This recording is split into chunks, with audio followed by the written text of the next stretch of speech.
श्रेष्ठ ध्रुव की कथा। महाराज उत्तानपाद की दो रानियां थीं। उनकी बड़ी रानी का नाम सुनीति और छोटी का सुरुचि था। सुनीति से ध्रुव तथा सुरुचि से उत्तम नाम का पुत्र उत्पन्न हुआ। महाराज उत्तानपाद अपनी छोटी रानी सुरुचि से अधिक प्रेम करते थे। सुनीति प्रायः उपेक्षित थी, इसीलिए वह सांसारिकता से विरक्त होकर अपना अधिक से अधिक समय भगवान के भजन पूजन में व्यतीत करती थी। एक दिन बड़ी रानी के पुत्र ध्रुव अपने पिता महाराज उत्तानपाद की गोद में बैठ गए। सुरुचि ने उन्हें खींचकर बलात् वहां से उतार दिया और फटकारते हुए कहा, यह गोद और राजा का सिंहासन मेरे पुत्र उत्तम का है। तुम्हें यह पद प्राप्त करने के लिए भगवान की आराधना करके मेरे गर्भ से उत्पन्न होना पड़ेगा। ध्रुव सुरुचि के इस दुर्व्यवहार से अत्यंत दुखी होकर रोते हुए अपनी मां सुनीति के पास आए। अपनी सौत के व्यवहार के विषय में जानकर सुनीति के मन में अत्यधिक पीड़ा हुई। उन्होंने ध्रुव को समझाते हुए कहा, पुत्र, तुम्हारी विमाता ने क्रोध के आवेश में भी ठीक ही कहा है। भगवान ही तुम्हें पिता का सिंहासन अथवा उससे भी श्रेष्ठ पद देने में समर्थ हैं, अतः तुम्हें उनकी ही आराधना करनी चाहिए। माता के वचनों पर विश्वास करके 5 वर्ष का बालक ध्रुव वन की ओर चल पड़ा। मार्ग में उसे देवर्षि नारद मिले। उन्होंने ध्रुव को अनेक प्रकार से समझाकर घर लौटाने का प्रयास किया, किंतु वे उसे लौटाने में असफल रहे।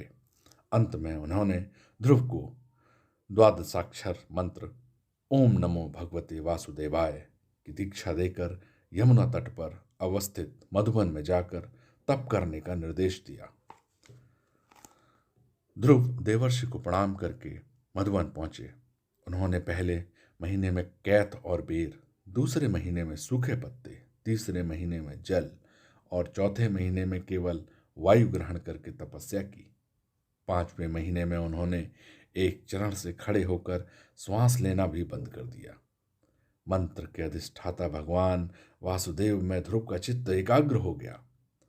संसार के एकमात्र आधार भगवान में एकाग्र होकर ध्रुव के श्वास अवरोध कर देने से देवताओं का श्वासावरोध स्वतः हो गया। उनके प्राण संकट में पड़ गए।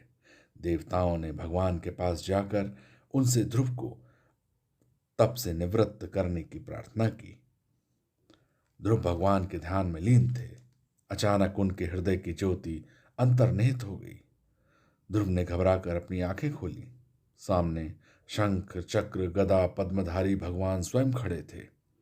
ध्रुव अज्ञान बालक थे। उन्होंने हाथ जोड़कर स्तुति करनी चाहिए, किंतु वाणी ने साथ नहीं दिया। भगवान ने उनके कपोलों से अपने शंख का स्पर्श करा दिया। बालक ध्रुव के मानस में सरस्वती जागृत हो गईं। उन्होंने हाथ जोड़कर भगवान की भावभीनी स्तुति की। भगवान ने प्रसन्न होकर उन्हें अविचल पद का वरदान दिया। घर लौटने पर महाराज उत्तानपाद ने ध्रुव का अभूतपूर्व स्वागत किया और उनका राज्याभिषेक करके तप के लिए वनगमन किया। ध्रुव नरेश हुए।